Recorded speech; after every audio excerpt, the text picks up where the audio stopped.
ओम विश्वानि देव सवितर्दुरितानि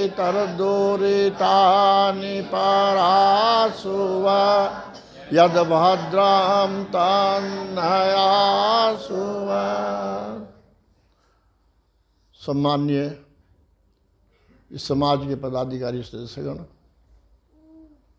उपस्थित विद्वान सज्जनों, मेरी बहनों बेटियों, प्यारे ब्रह्मचारियों और मेरी बेटी संचालिका,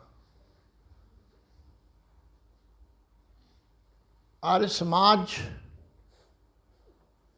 के बारे में बड़ी भ्रांतियां हो रही हैं। मैं उनको तो चर्चा नहीं करूँगा, लेकिन एक प्रश्न करता हूँ आपसे, और प्रश्न भी नहीं करता, उत्तर दे रहा हूँ। हर व्यक्ति सुख चाहता है, कोई भी दुख नहीं चाहता, लेकिन सुख है कहाँ? अभी आर्य समाज के नियम पढ़े जा रहे थे तो 5वां नियम पढ़ा गया। क्या था उसमें? सब काम धर्मानुसार, अर्थात सत्य और असत्य को विचार करके करने चाहिए। जो अपने सब काम एज ए होल सत्य और असत्य को विचार करके करेगा, अर्थात सही करेगा, असत्य नहीं करेगा, बोलो उसे दुख होगा सुख?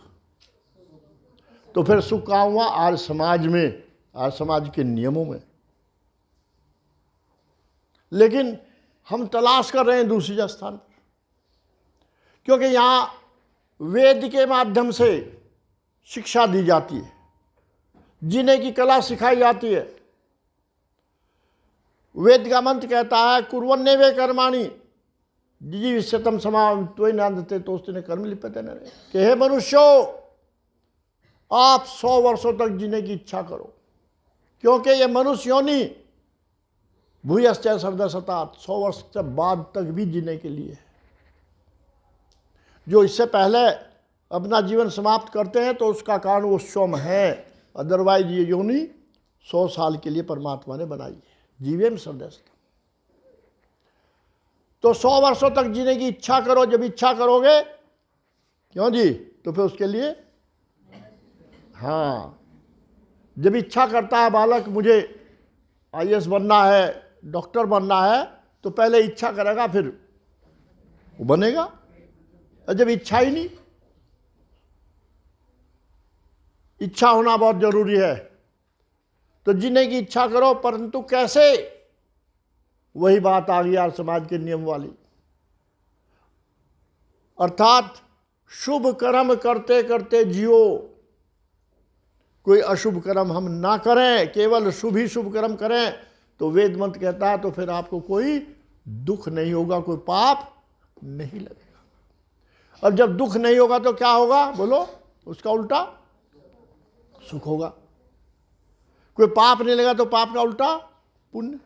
तो पुण्य किया हमने इस जीवन में, पुण्य किया, पाप नहीं किया।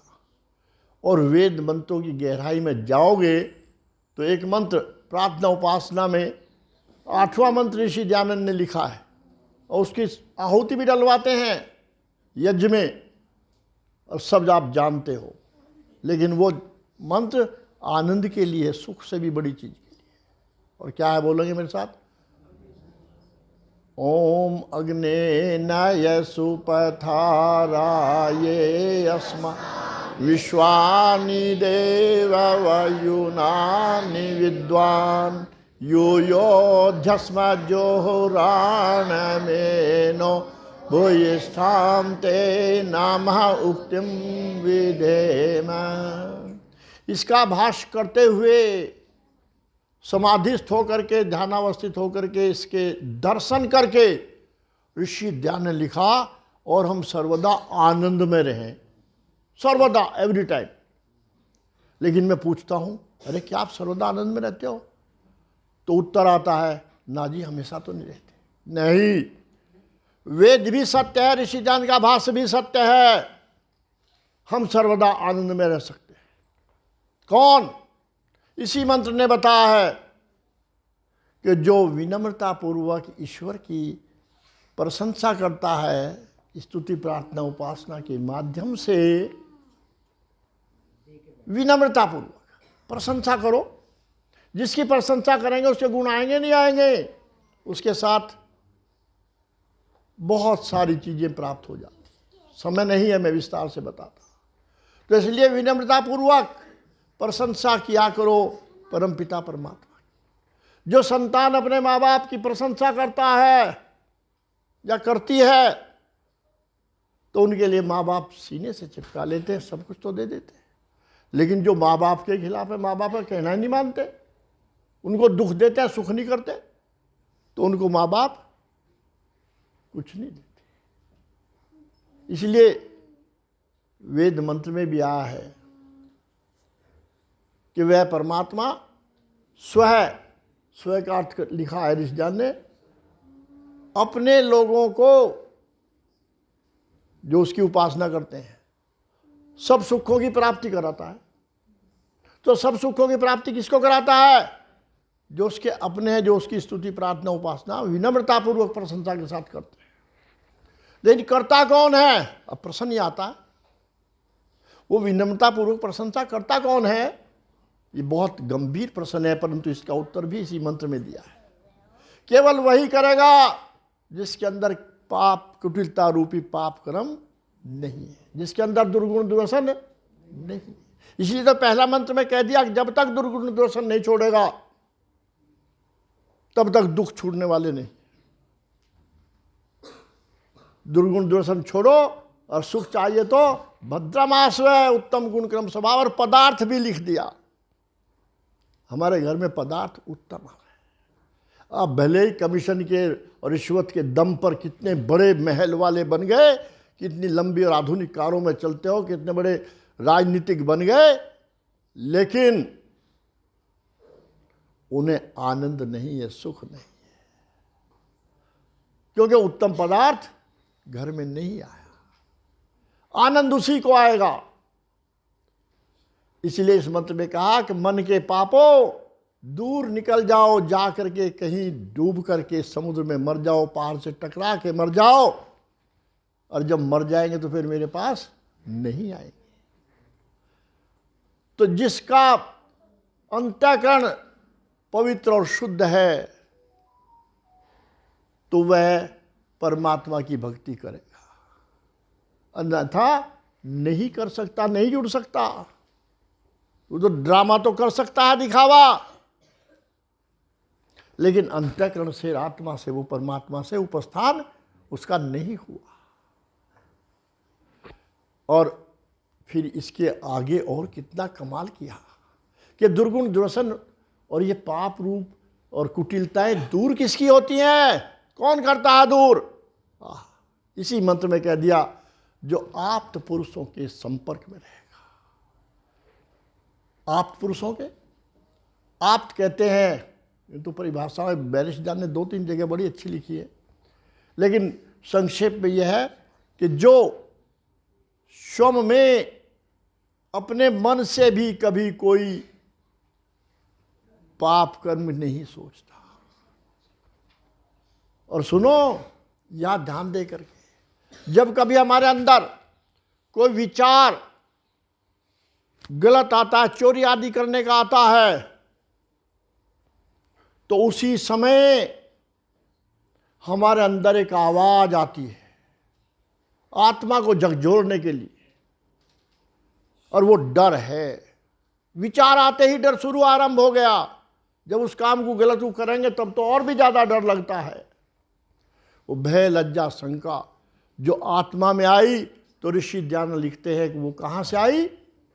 वो परमपिता परमात्मा की आवाज़ है। इसलिए वेद मंत्रों का आभास करते हुए ऋषि ध्यान ने स्थान स्थान पर लिखा है, और यही सुख का रास्ता क्या है? ए लोगों, ईश्वर की आज्ञाओं का यथावत पालन किया करो।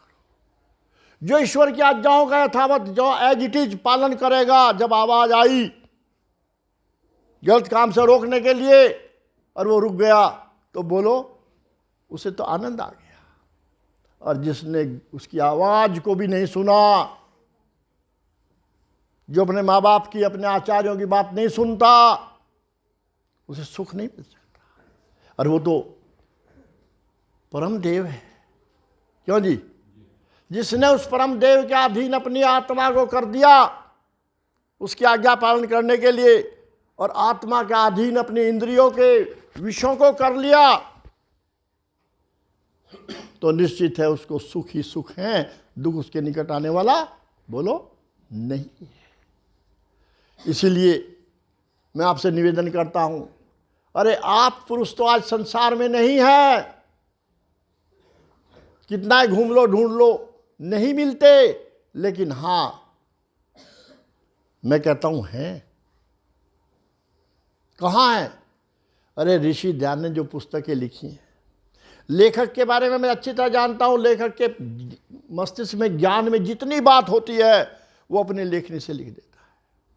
तो ऋषि दयानंद का जितना भंडार ज्ञान का था, जो उन्होंने अनेकों असंख्य ग्रंथों को पढ़ करके ज्ञान प्राप्त करके और अपनी दिव्य ज्योति के माध्यम से साक्षात्कार परमात्मा का करके और वेद के मंत्रों के अर्थों का साक्षात करके दर्शन करके जो उन्होंने लिखा, वो सब कुछ तो आप पुरुष का लिखा हुआ है। और जब उसको पढ़ो और इस विश्वास से पढ़ो कि जो मैं पढ़ रहा हूं वो पढ़ नहीं रहा, बल्कि ऋषि ध्यान मेरे सामने बैठे हैं और वो मुझे उपदेश कर रहे हैं, जैसा आप बैठे और मैं उपदेश कर रहा हूं। ऐसी अनुभूति करें जो ब्रह्मचारी दूसरे और तीसरे समुल्लास को पढ़ते समय अनुभूति करेगा। सत्यार्थ प्रकाश के ऋषि दयानंद मुझे ये कह रहे हैं कि मेरा ऐसा जीवन हो, ऐसा खान पान हो, रहन सहन हो, ऐसा मेरा व्यवहार हो और ऐसा मेरा पढ़ना और पढ़ाना हो। तो फिर बोलो आप पुरुष के संपर्क में चले गए नहीं चले गए? जो गृहस्थी अभी बेटी कह रही थी विवाह संस्कार पर, वो केवल इसलिए लिखनी पड़ी है कि विवाह संस्कार आधार है गृहस्थ का, ब्रह्मचर्य का आधार है उपनयन संस्कार और वेदारंभ, तो गृहस्थ का आधार है। वो शादी से पहले पढ़ लो, बाद में पढ़ लो, बुढ़ापे में भी पढ़ोगे तो भी उससे आपको जीने की कला आएगी। कैसे, क्या क्या हमने प्रतिज्ञाएं वहां की थी। गृहस्थ के लिए पूरा भंडार ऋषि ध्यान ने भर दिया, लेकिन हम उसको एक फॉर्मेलिटी, एक दिखावा मात्र, और जहां वेंकट हॉल में नाच हो रहे हों और न जाने कैसे कैसे ड्रामे करते हैं, उन पर ध्यान दिया जाता और संस्कार की हत्या कर दी जाती हो, तो फिर वो गृहस्थ का जीवन वैसा ही होगा जैसा विवाह संस्कार हुआ। अब क्योंकि समय में अतिक्रमण नहीं किया करता, 2 मिनट आगे चलेगा, क्षमा चाहता हूँ। ओम शांति शांति शांति।